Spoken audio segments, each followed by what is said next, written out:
Warning: the views and opinions expressed in this program are our own and/or those of our guests. They do not necessarily reflect the views or positions of our employers. Viewers' discretion is advised. A brand new SOP just got dropped. The big deal here is the standby having to be on for 10 years instead of for 2 years. As someone who was the first to do the 3% referral fee, again, pioneer. And I want to use this as an opportunity here. And this is a little bit spontaneous, but I want to come out.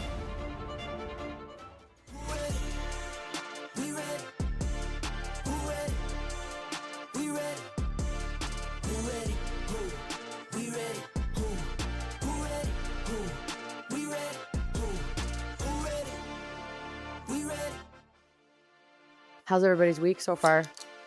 Week is going good. What's today? It's Wednesday. Shout out to Mike Smith at Fifth Third Bank. Shout out, Mike Smith. Had a lunch with him. He does watch the show. Okay. Big fans of the show. Sterling, you said what's up? Paul Rush, happy birthday. I know we missed Paul. You today. Who else? Shout out to Susan Kayette, our Chief Credit Officer, who also watches the show. So thank you. Okay. If you're still listening and still hanging with us, thank you. And shout out to Alan Peterson. We miss you. AP. Hope all is well. And shout out to Krogi and another. He's probably sleeping right now, right? No, It's probably like 11 o'clock there, p.m. Krogi's Scotland. In Scotland. Yeah, they're ahead. Krogi's like an old man, so he's probably been in bed for at least 6 hours. Yeah, sun was still up. Sun was definitely still up. BDOs. Have you ever had a borrower bring in like a brother-in-law to do their life insurance? Doesn't end well, does it? We've all been there. When you require life insurance on your SBA loan, it's critical that you bring in a company that specializes in getting these policies in place for the SBA loans. The last thing you want is for life insurance to be the holdup. We all know that's a rookie mistake. SBA Protection Quick Close Life Insurance is the fastest, easiest way to secure the insurance protection that your borrower needs for their SBA loan. Their process is simple, hassle-free, and only takes a few minutes of your borrower's time. No lengthy paperwork, no complicated forms. They even have programs that don't require labs or doctor records for approval. And best of all, you will have the collateral assignment back in less than 24 hours. It's a no-brainer. Go to SBAprotection.com for more information or email Adam Bergen at adam@sbaprotection.com. Hey everyone, welcome back to the BDO Show, a podcast for passionate BDOs wanting to level up their game with advice and stories from battle-tested BDOs. I'm your host, Emily Detor, and I'm here with my two fellow co-hosts today, Sterling Birdsong and Chris Hackney. At the beginning of each episode, we're always going to remind you to like, subscribe, and send over your topics and suggestions to the BDO Show at artofsba.com. And do not forget to check out our whole family of shows, SBA Today, which airs live every week, and the Art of SBA Lending podcast. Today's episode, big news as of yesterday. A brand new SOP just got dropped and it's causing a ripple effect. It's causing some waves. We've got to go over the changes. We're going to talk about the things that stayed the same. Again, changes. We're going to talk about some winners and some losers, our takeaways. We also have a surprise guest on the episode today, Mr. Ray Drew himself. He's also going to be weighing in. So Chris and Sterling, first of all, before we get into the episode, are you shocked at some of these changes? I definitely wouldn't say that I'm shocked at the changes. I think that there were some that surprised me more than others, certainly. I mean, we will get into that as we start to go through each of these changes here. But I think that everybody who's been paying attention and reading the room understands that the SBA was going to make some significant changes to what came in, especially during the last couple of years under the Biden administration. There's certainly been an effort to try and roll that back. And as a lender, obviously, we're all going to feel certain types of ways about it. But I think that overall, as a bank, some of these changes are probably going to help credit quality in the long term. And ultimately, that's what's most likely best for the sustainability of the program. So we want to make sure we keep it zero subsidy. And I think that this is moving in that direction, even though I may not like some of the changes for other reasons. And, I'm sure we'll get into that. What do you think about it, Chris? Yeah, I wasn't shocked. I expected some reverting back to what the prior SOP was or close to that. So I wasn't necessarily shocked. I'm okay with most of the changes. I know we're going to go through them step by step or each of them too. It wasn't really shocked. I think overall it'll be a good change. We'll get used to it as we do. If you're a good SBA BDO, which people that listen to this show are, and the people on this show, you'll be able to adapt and continue your production. Yeah. And as a reminder to everybody, this was published yesterday, but it's not effective until June 1. So let's go ahead and get into some of these changes. First change had to do with equity injection.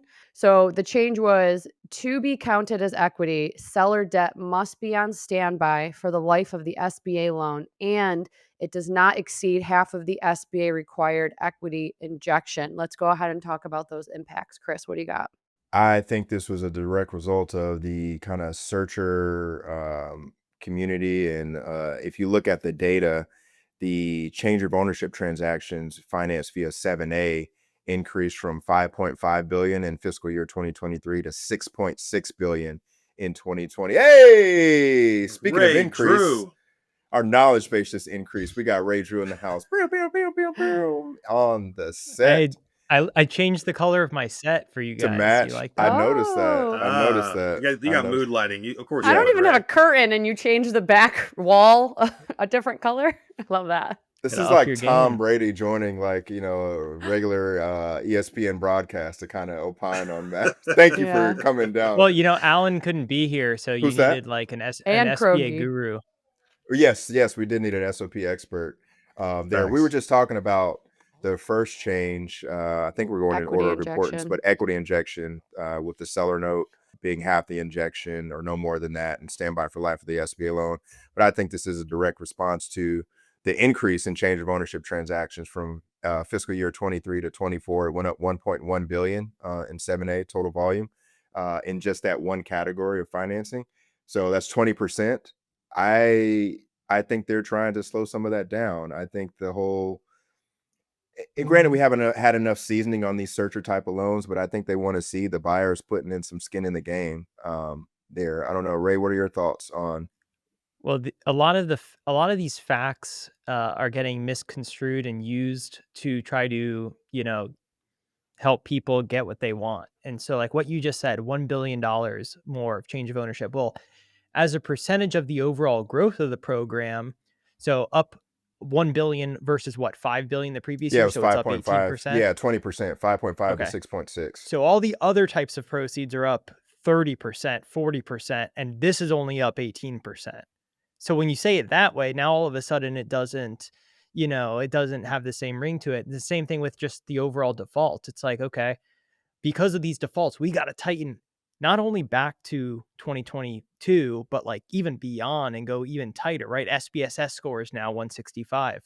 So is the defaults because the SBSS score is 155, or are the defaults because we had that COVID era, all the liquidity was in there, all the COVID relief was in there, then it starts drying up, and now all of a sudden the defaults are 3.69, which in the grand scheme of the thing isn't like crazy, but a lot of that was the catch-up defaults, and a lot of it's tied to interest rates, but they want to say it's because of all these changes, which maybe in the future the changes would have been, that would have been bad, right? Like no equity injection for startups, all those do what you do stuff, no cash deals on acquisitions. I get all that.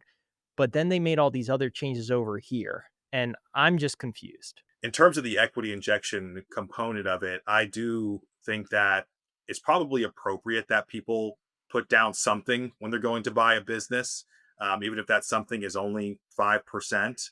Now, listen, I'm fully also on the board of when the rules are in your favor, use the rules to your advantage. I don't see anything wrong with people who went out and got 100% financing using a seller note during the last couple of years. But, when I, as a lender, look at that, or as, as a person who owns bank stock, those to me are riskier transactions. And so I do think that is probably appropriate for, someone to put some of their skin into the game. And, if they have to go raise some equity from investors and things of that nature, then so be it. So I don't see this as a real huge factor in the long run in terms of ability to find loans. I think that many people, as you said earlier, Chris, are going to be able to adapt. And people are still going to find a way to get their business, because really what we're talking about here is going from 0% to 5% potentially as a down payment. Now that's not the big deal here. The big deal here is the Seller standby note. having to be Standby for on for 10 years instead of for 2 years. Because in reality, I don't know too many sellers who are going to be comfortable with their money staying out there for such a long duration of time. And I think that that's going to be a much bigger issue here. And that's the one thing I will say is that I do feel sorry for the people who potentially would have been able to maybe buy out a company that they worked at. You know, the employee who was going to be buying out a an owner who'd worked in the business for a long time. You know, we all like financing those types of transactions because they're great from an experience standpoint. That's going to pretty much all but go away unless that person is also able to go out and find some investors that would be willing to help them make that down payment. So that's the one thing I would say. Those types of transactions, I think, are going to be missed by me as a BDO. Yeah, and what I would say to the BDO community, like if you this is why you never ride a wave. You know, if you left a bank to go join a bank to do biz act deals exclusively, and you know we're doing all these searcher kind of community parties, and you thought, oh, I can ride this wave. Well, guess what? That's kind of shriveled up. This is why you want to make sure that That you're able hasn't to shriveled up. And to be fair, it's been a long wave. Let's not. Oh, it's been like 2 it's been years. like- No, it's been This 2 guys, years. this wave is only this is the silver tsunami, okay? No, you can still buy a business. What I'm saying though, if you went to a bank where you could just do searchers that are doing a 10% seller note, they've got no experience, but you got a business and a pulse, and we all know who those banks are that are doing those types of deals, like then you're kind of screwed. I think if that was your I focus, don't think it's I easy. agree How with though? that. What's the difference? Like what changed that would impact that business model? That would impact that business model. Well, the buyer is going to have to put in 5% cash. At Those a minimum. buyers, at a minimum. They were already putting those banks were doing No, they they were were doing putting seller in. note. No, they were No, doing they were 10% putting in no money. no money down. You You're don't read kidding. these tombstones? I You're don't think kidding. it's as prevalent as maybe some people think it is. I think what was more prevalent was the 5 and 5 structure. But if we're really being realistic, the 5 and 5 structure basically is going to be going away too, because as we just talked about, no seller is going to hold his paper out there for 10 years unless it's like what Krogi said in the prior episode, and essentially somebody's overpaying for a business And and that's they're the comfortable just With never taking a getting their money. haircut, yeah. and we It's a reduction. all just need to like you know, basically close our eyes. And if you're a seller and if Sterling owns a business, he wants to sell it for $5 million. First of all, he's got a very solid business and it's going to have multiple buyers. And there's going to be a buyer over here that wants to put 5% down cash, and there's going to be one over here that wants to put 10% cash. Now, unless I'm going to get more money from the 5% guy, I'm going to go with the 10% guy because it seems like they've got their act together. They've actually got the money to do this. But that 5% guy, they might be a little bit more willing to pay a higher price. And so I'm going to go with that 5% guy only because I'm netting, even the 5% seller note aside, I'm netting more. So now all of a sudden that business value is inflated. And, you know, So are we saying that our business valuation partners can just come up with a number? Is that what we're saying? no, I hope what I'm not. saying Not is the ones that sponsor our show. if you have a 2-year standby seller note, that seller is going to view it as actual money. Whereas if it's a full standby, they're going to assume that they're not even going to get that. Right, Right. but I So thought I if they heard that can- we could say that then you would up the purchase price and kind of assume that you're not getting Well, I'm that. saying I thought that's what I not heard. saying that's something we could do. I'm just saying that that's in reality what people in the market will do.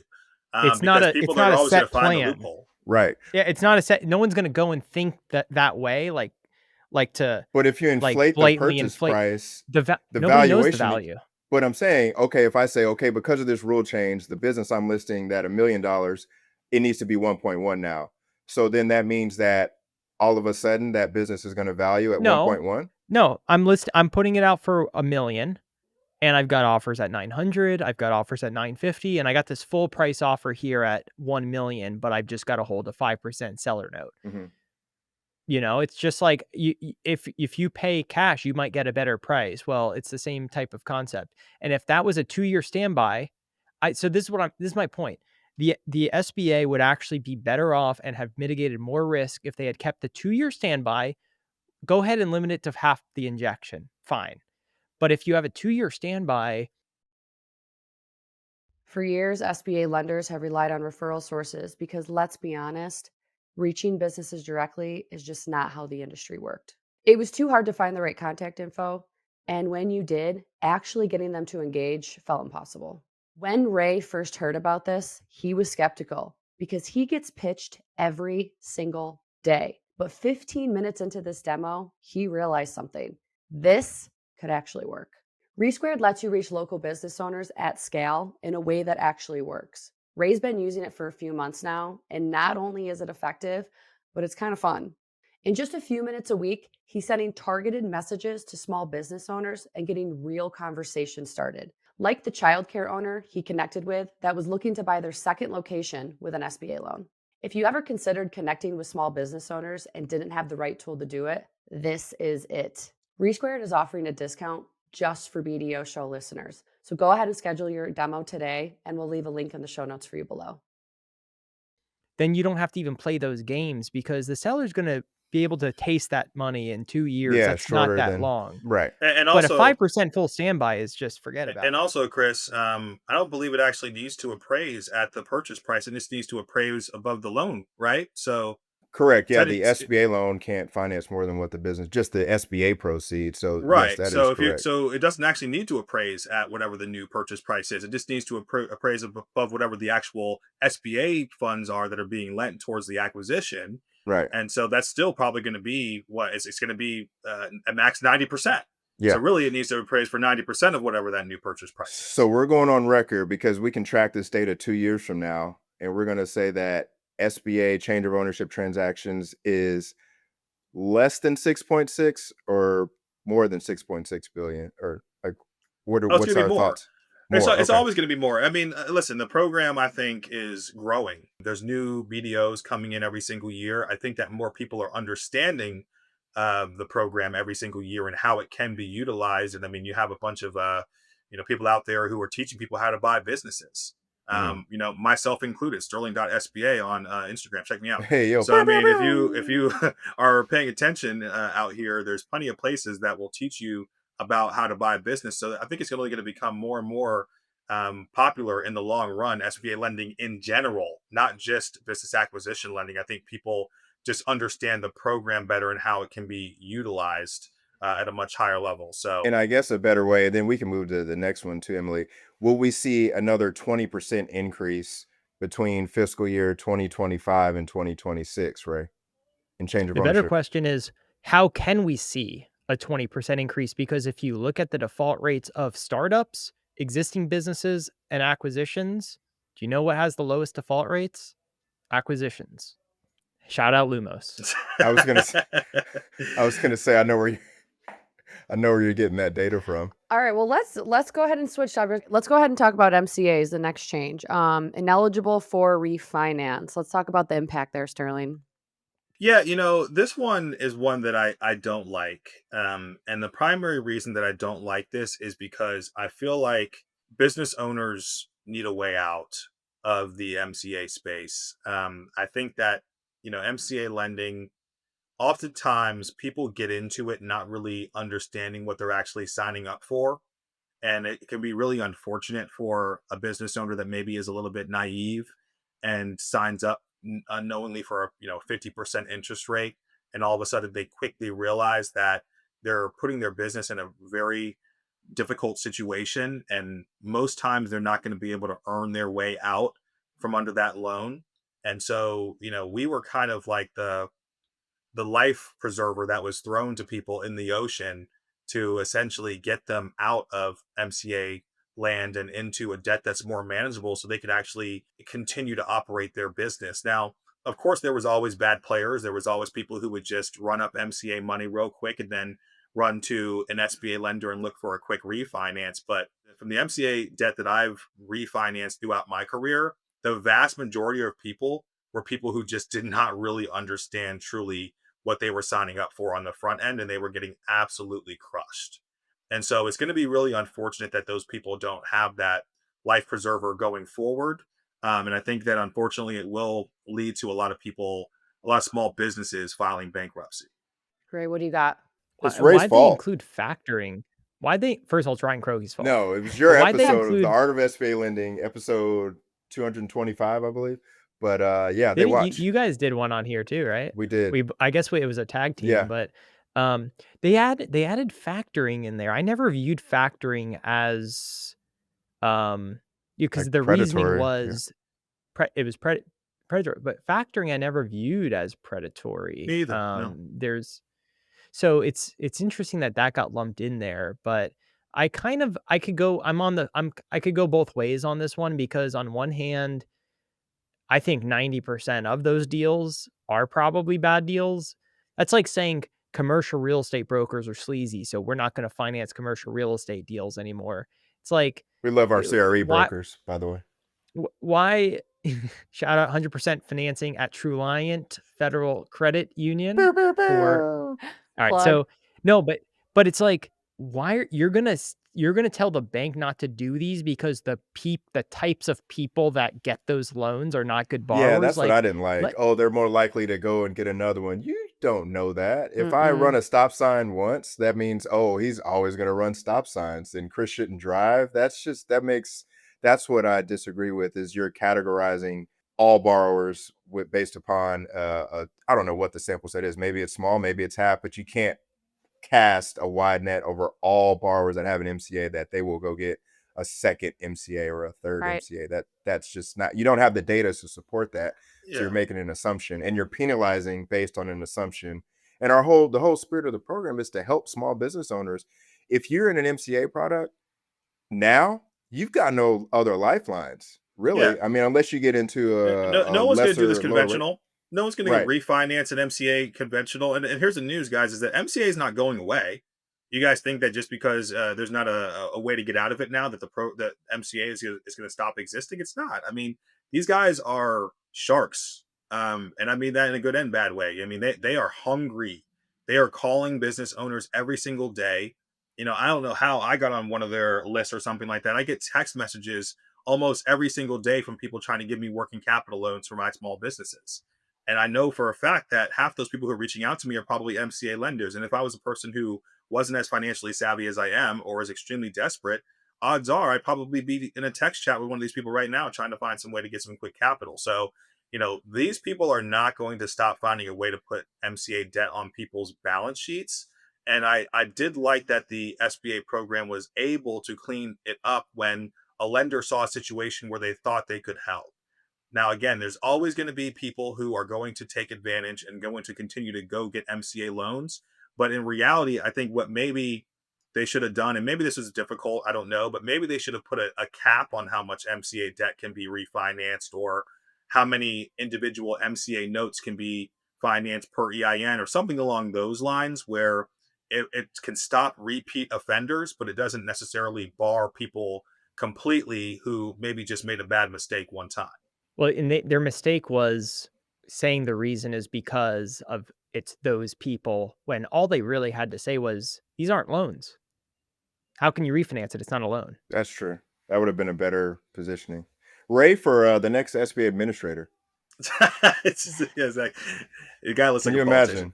Yeah, All right, I can see it. let's switch subjects one more time here. Partial change of ownership. Any selling owner who remains as an owner of less than 20% of the business post sale must provide a guarantee for the full loan amount for 2 years. Did you memorize that, Emily? Yeah. Okay. Not a was fan. good. I don't know how you guys feel about it, but not a fan of this one. I like the partial buy-in. I think that it was a great way to bridge the experience gap in certain instances. I like it when a seller would be sticking around in a minority capacity, because I mean we've done transactions like that fairly recently, and I mean on the one that I'm thinking of, it was a pool building business, and the guy ended up holding on to 10% of the equity, and I mean they've gotten in there and he's been instrumental in helping them get their bearings in that business. He's still there. He still shows up every single day. He still works as hard as he did before. And without him, I think that they would be in a much more difficult situation, and they wouldn't be able to get their legs under them as quickly as they have. So, I think that it was a good thing to be able to have sellers stay on board, and by saying that they're going to have to guarantee the loan for their buyout for 2 years. I mean, again, they basically have stopped this from being a thing because there's just not going to be too many owners that are going to agree to that. Yeah, effectively, this is sunset, the partial change of ownership. I could only see this if, like, you've got a manager, worked in a business for 10 years in a close relationship with the owner. That's probably the only way you'll see these transactions being done in that case. Other than that, I don't see someone coming in externally from the business and buying in, and the seller doesn't really have a relationship with them and them guaranteeing their debt to buy into the business. I don't see that. So this is a step in kind of discontinuing that. But Ray, what do you think the SBA was trying to guard against here? What do you think the thought process is? I think the thought process was, first of all, you could do a partial buy-in with no money down because of their SOP, right? You look at the balance sheet, look at the 9-to-1. So theoretically, you could buy a business with no money down. And that opens the door to no skin in the game, right? So so the seller has a ton of skin in the game in their own business. So if you bring them into the loan, then you kind of solve that problem. Horrible solution and just not right, because I just don't think that fundamentally they understand what this is. Like, this is rolling equity to mitigate risk, and we should want it.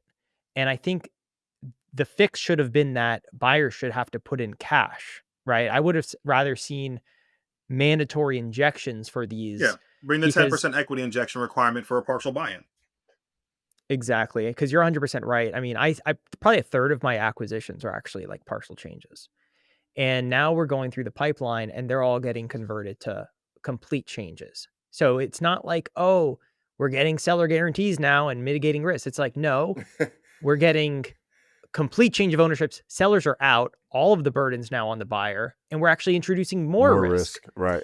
And the thing that they added onto it that I thought was really interesting too is that now when there's a partial change of ownership, if there's a minority owner, that minority owner also has to guarantee. And I mean, this is somebody who's coming in new, right? So Well, let's say that. co-borrower. Oh, Co-borrower. I'm sorry. Yeah, they had to be a co-borrower. Yeah. Yes. So I thought that was really interesting as well. So hey, I'm just investing in Ray because Ray wants to buy out, 90% of Chris's company, and now I'm going to be a 5% owner, but I have to be a co-borrower in that situation. That seems really stringent to me. That just is probably a way to just make these more convoluted and, put up another obstacle. People trying to do these transactions and do less of them.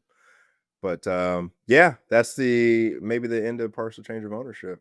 They're the Walking Dead right now. They're still alive, but they're just kind of zombies. For the record, I was the first to do a partial change of ownership transaction back when no one knew if the seller had to guarantee or not. I said they don't.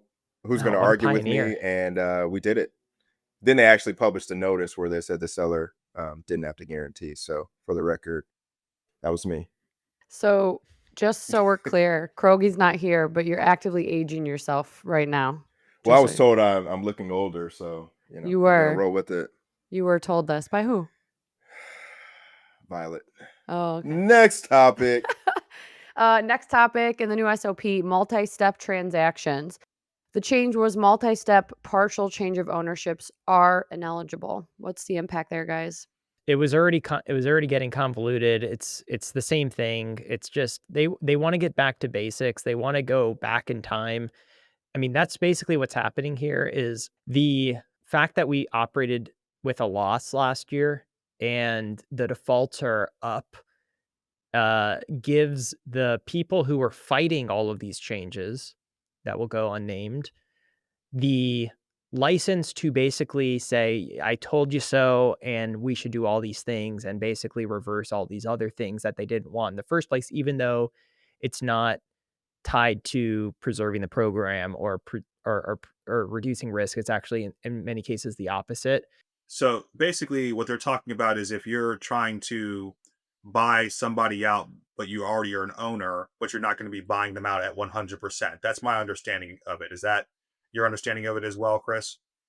Yeah, multi-step to me, in my interpretation, that's why I said this is above my pay grade, but for like where you could do a stock purchase as an asset purchase and the seller, the prior owner is rolling over their equity into the newly formed asset to buy the stock of the business. We don't do any of those.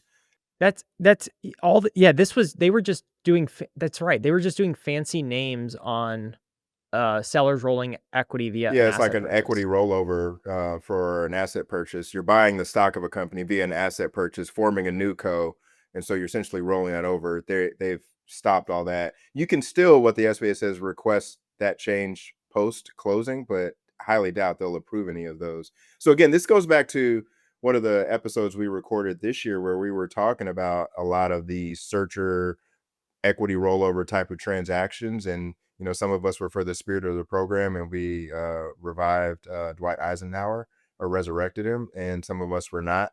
So this goes back to that. They want to simplify what SBA lending is and make it look like it used to, with more just streamlined, simplified transactions, and not get into, quasi private equity type of transactions. The name, they just come up partial change of ownership. It just tells me they don't really because like these are standard practices in private equity. And I think they don't want this to become private equity. However, the principles behind it actually benefit the buyers and the borrowers. So it's kind of, I just don't know. It's just, I can't explain a lot of the changes. Small Well, loan threshold? I was going Oh, with go the ahead, Ray. small loan Yeah. stuff because I wanted to know, Chris, if you thought, because to me, it's like the small loan's gone from 500 to 350. So right away, I'm just looking at this like yesterday, I was actually excited about building a small loan. And today we're pretty much like, should we scrap it? And then You should from the ye- start. No, I'm just kidding. It's and meanwhile, small loans are tough. SBSS 165, I thought the problem was that no one was doing cash flow and they were going score and go. Yeah, so for me, our small loans are concentrated under 350. Really, we didn't have an up to 500 small loan program like some of our competitors do. So not a significant impact to our bank.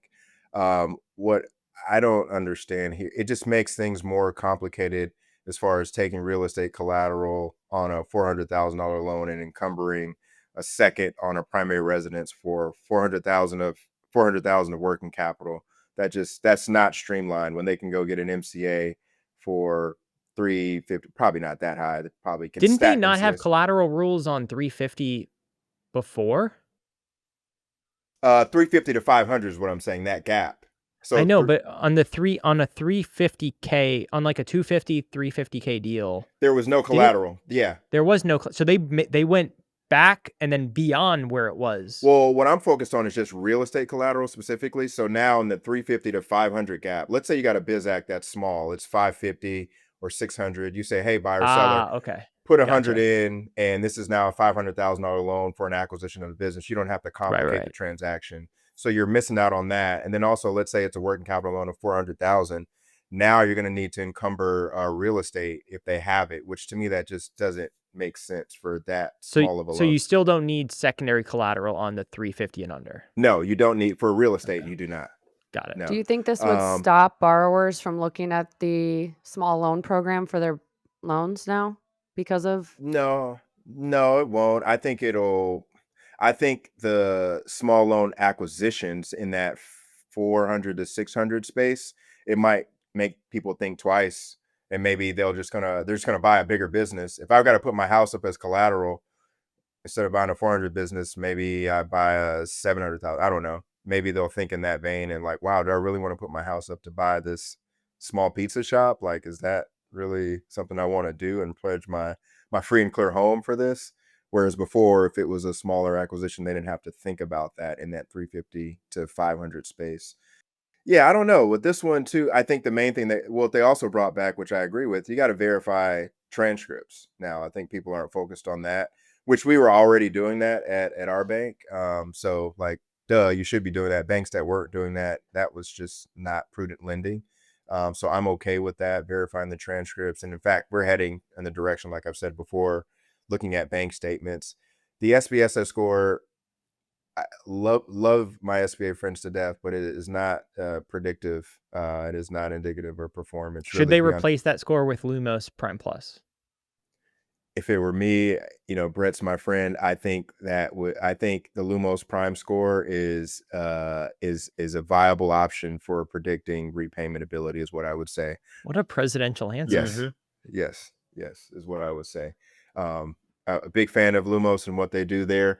But I don't think the SBSS score provides the indicators that we're looking for performance of a loan. I think it's a score. I think it makes you sleep good at night when you originate the loan, but I don't think it makes you sleep good at night in month 24 or 36 if you only relied upon the SBSS score, which you shouldn't be to begin with, too. So looking ahead into June, have you guys already had like meetings and discussions on these changes and how it's going to impact underwriting and your entire staff? No, we'll do May 30th is the way we do things around this The way. day before. We'll huddle up.